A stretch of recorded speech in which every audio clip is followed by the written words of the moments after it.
Hello and welcome back to Songs of Six. Welcome back. It has been a few hours of good Songs of Six work here, and I've gotten some really good stuff done. As you can see, the service stalls, food stalls here are massive. They fit enough for 1.7 thousand. So from my understanding, that is the amount of people that it could serve. I could be completely wrong, but that's my understanding. So for example, if you only have one type of food, you'll be limited to the amount of services. So because I have 3 different types, that's maximizing the amount of food, more services available. We have a lot of stuff to go over. Obviously, we captured some regions, or a region. I went and sent some troops, some Cretonian troops here, to Sarloza, and they won. But then I sent them to the region next door here, Pixpact, to look at the army that they had, the Cretonian army. And obviously I should have checked that they were Cretonians, because they had 150 guys, we had 150 guys. I decided rather than go and fight that fight, I had 143, I would wait and quote-unquote retreat. In doing so, I lost my entire army. So if you retreat, you not only lose the troops, but you lose all your rations and all of the equipment that they had. And then they die. They starve to death before they can even reach back to this portion. I don't know if it was a bug or a glitch or what happened, but yes, my entire beautiful army that I had created with their experience, they all died. They all deserted, they all starved to death, because I retreated in a battle that I would have won. It's kind of a bummer, a little bit of an annoyance, but it's okay because we've got 2 new regions. Thoroli here, I purchased flat cash. And this is something that kind of is weird. It's kind of like I paid the leader of Thoroli $6 million to just fuck off, and gave him a fuck ton of resources as well to leave.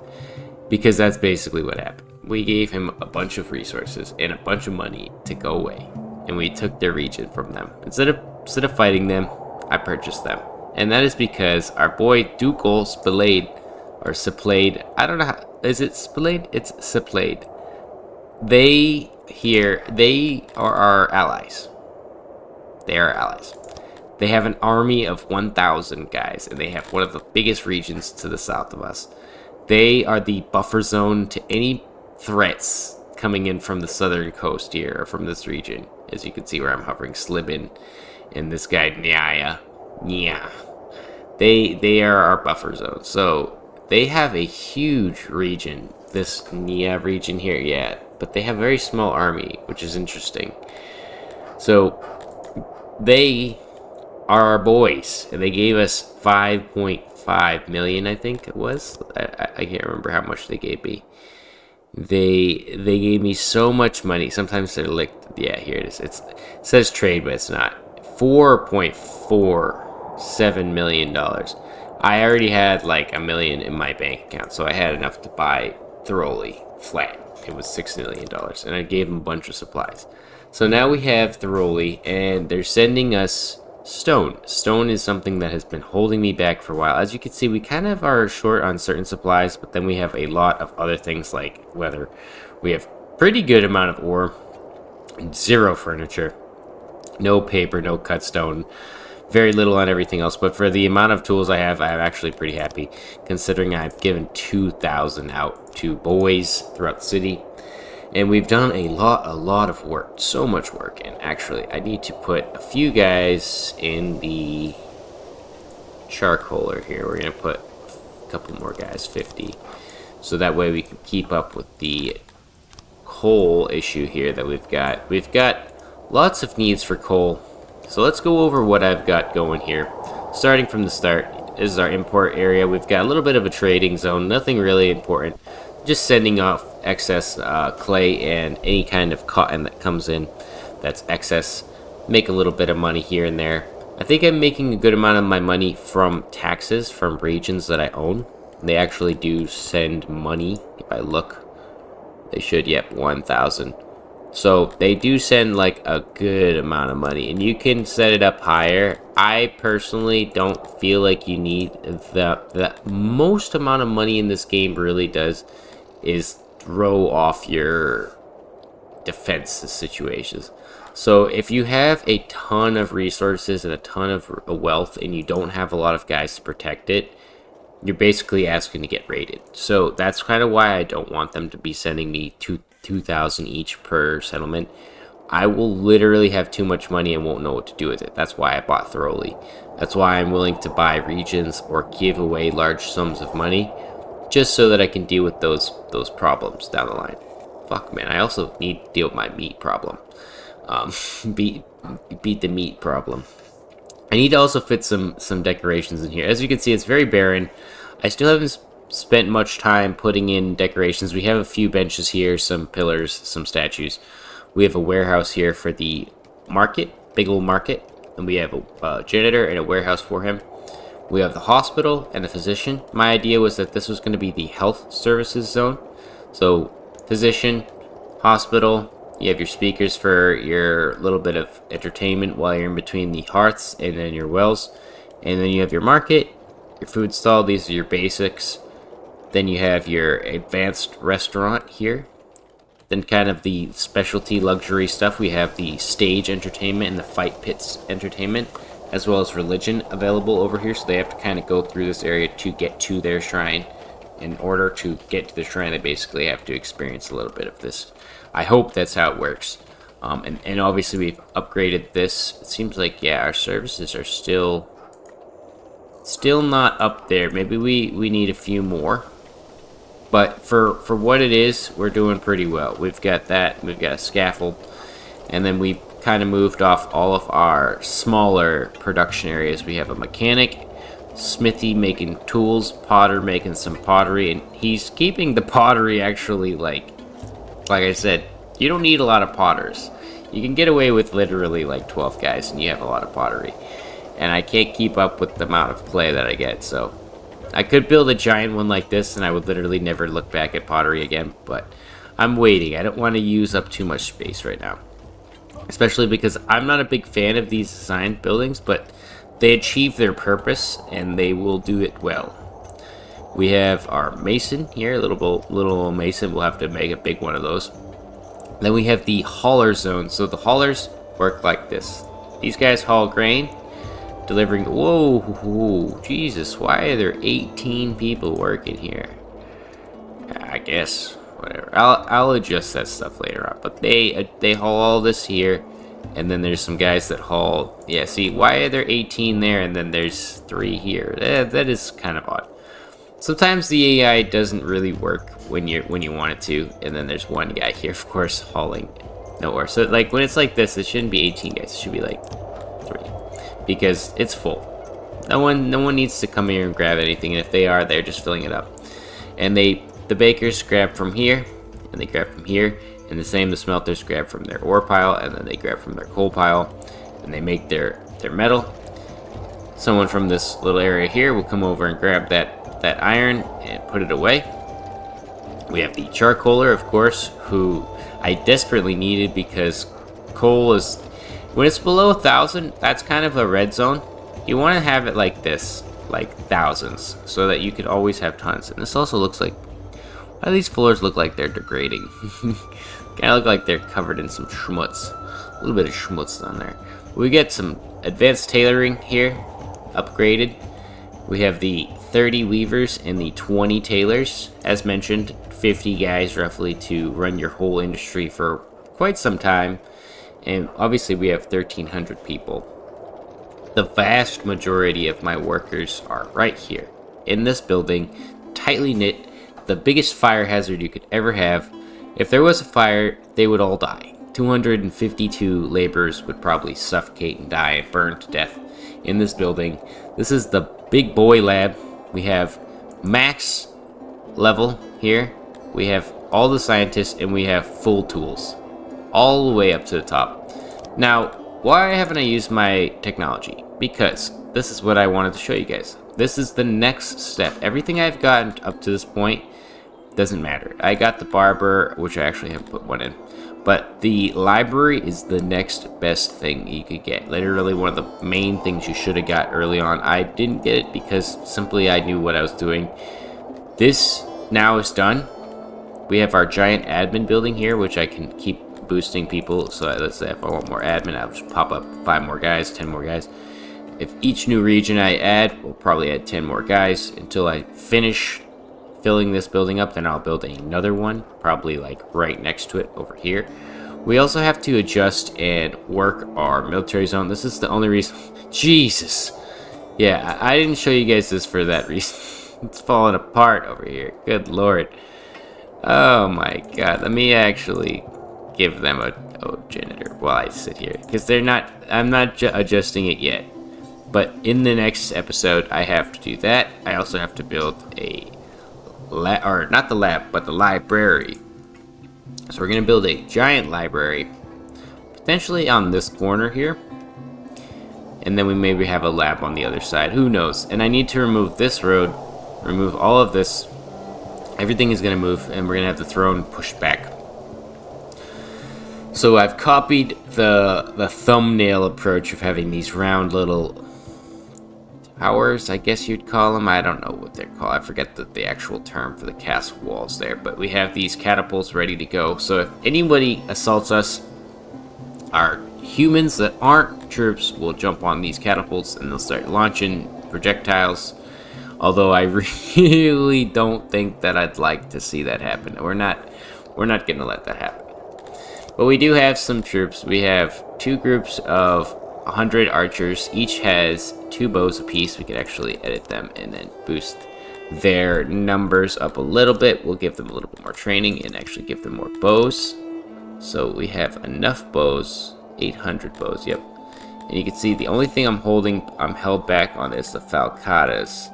So matter of fact, I should probably boost up the amount of guys that are working here. Falcatas would be something that just kind of go along with the shield, but the archers can carry shields as well. Speaking of which, they should be carrying shields. They can carry shields. It may seem counterproductive as an archer to have a shield, but the idea is that you don't hold your shield out when you shoot your bow. You pull it out when they shoot at you, and then you shoot back. I guess that's how it works. Or maybe they have light arm shields. Who knows? But they do have shields. That is something that you can put on them, and I recommend it. I do want to point out though that I had a lot of problems. So keeping your admin in this building is the most crucial important thing ever, because if you let your population drop here because the admin points drop, then you lose these productions. So your city starts to fall apart. Don't let this building ever run out of workers, ever. And the same goes for this paper. Keep these two guys topped off and your city should stay pretty solid. The main issue that I face, like I said, is my food production. But now that I just got my labs, or my library, oh my god. Laboratory, library, the same fucking thing. It's just a different type of shape of the building, and they boost it a lot. So if I build the library right here, that is going to make it so that our technology can literally hit the hundreds of thousands, and I will be able to put technology into every little thing, from bread production and so forth. And I'm avoiding doing things like gem mines. I want to actually look through and make sure that I haven't left it in anything like this here. Yep.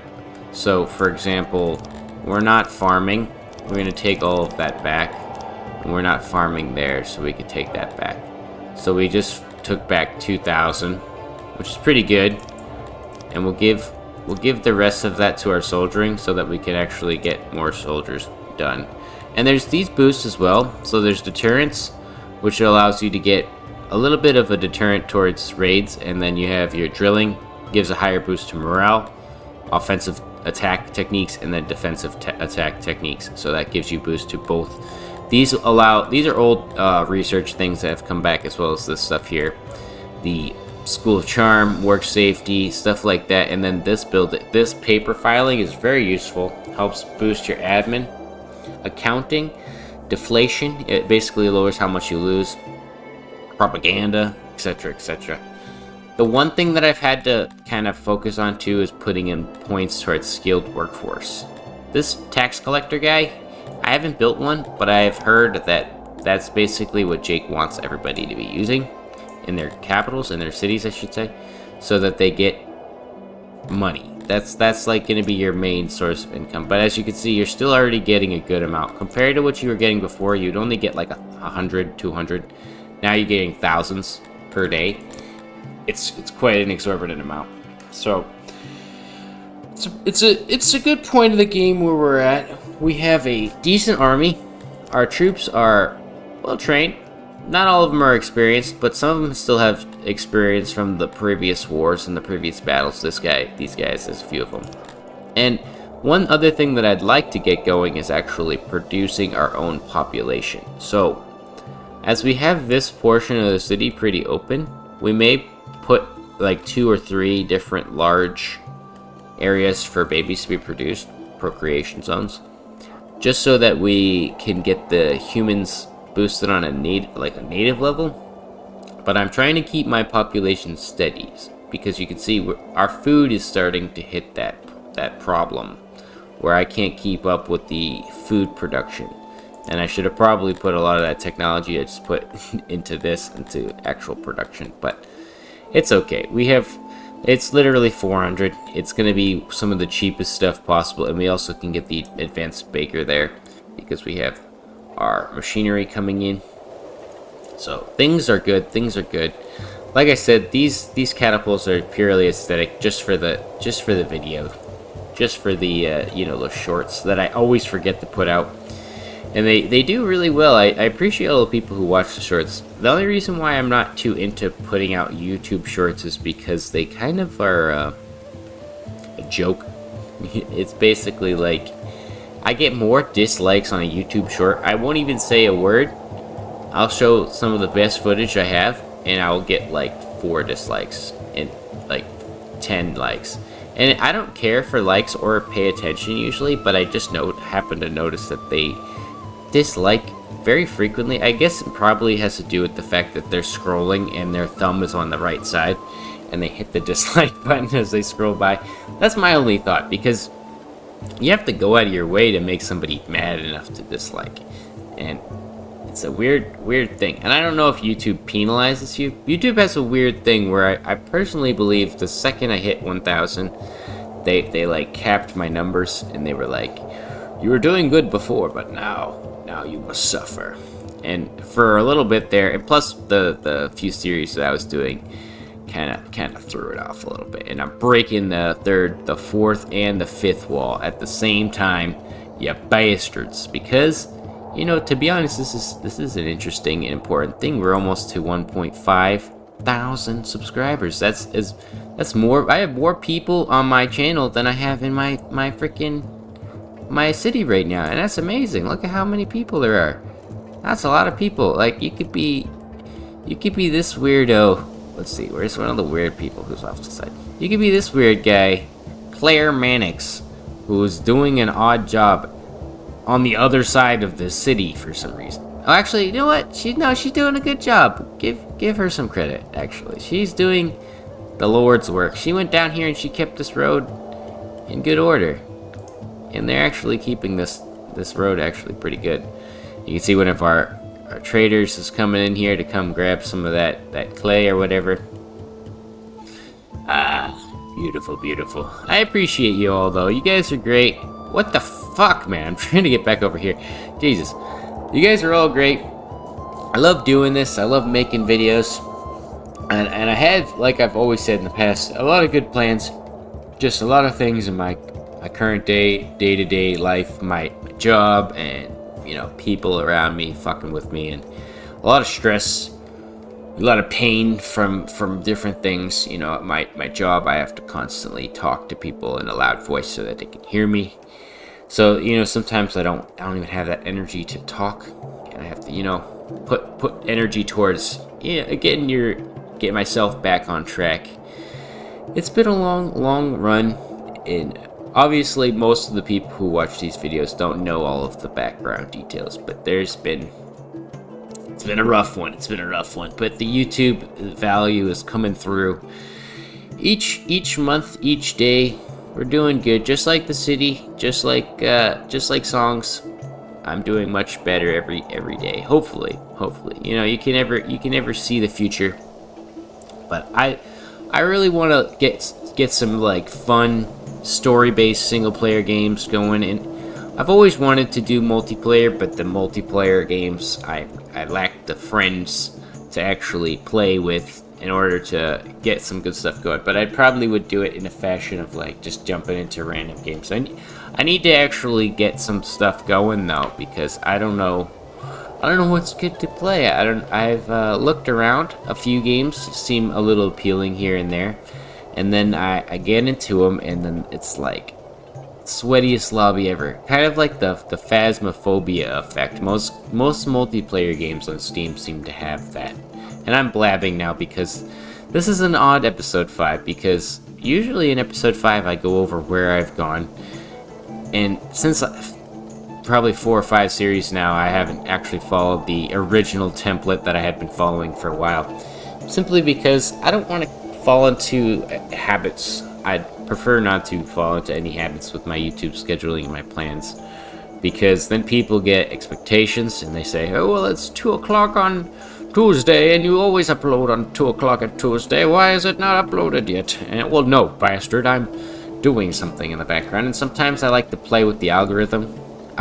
Most of the time I'm fucking with the numbers on YouTube to see how they like to mess with the YouTubers, and kind of see how that works. Because as someone who used to be on Facebook, and of course many people don't know this, but I had quite a large following on there as well. And that number game, hitting millions of people on YouTube, it would be amazing. On Facebook, it's basically like, fuck you, you did nothing. You worthless piece of garbage. Now do it again. That was my life on Facebook.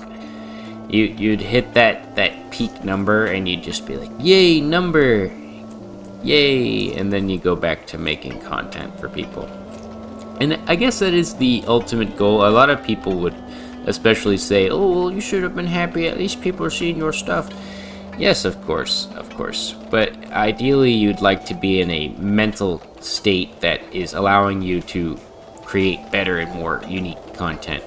At the current rate where I'm at, between people, as Rodney Dangerfield would say, they don't give me no respect. I get no respect in my daily life. I'm just flapping, but no, for real though, there is a severe lack of people take advantage of you, especially if you're a nice person, which I tend to be. I try to be as nice as I possibly can to people. They will always take advantage of that, and that tends to kind of fuck me over, leaving me in a rut. Spent the whole month of March working every single day just to get to this point, so we could have better videos and higher quality. And the people I was doing it for just kind of forgot about that. And it's just a part of life, and I'm only talking about this stuff right now because I think it's sometimes relevant for the viewers and the people who follow me to kind of catch a glimpse of what it is that I do, because I am a person. I do a job, and I have to put up with a lot of bullshit. Not comparatively to like if I was a paramedic or something like that. Those poor bastards. I see a lot of different types of people on a daily basis, so I understand. But it's definitely it's been draining for the last couple 7 or 8 months, 10 months since I've been 18 years old. No, I'm kidding. But for real, I hope you guys you're all taking well care of yourself. Make sure you eat well, you drink water, get good sleep, because if you follow the Fiend schedule, you become a little gremlin who builds tight-knit cities of huge cubes, and you spend way too much time gaming and probably not enough time in things that matter. But with all of that bullshit aside, thank you guys for watching. I really do appreciate all the time that you guys put and spend on these videos, especially the ones who make it to the end. That's why I kind of leave the important stuff for the ends of the videos, because the beginning of the video, that's for all the people who want to see the cool pixel people punching each other, and then the beautiful little lights and stuff, and then they click away because they don't like hearing people talk for too long. But all of you guys who stick it out and actually support the channel and help me grow as a YouTuber and as a person, I appreciate you. Goodbye.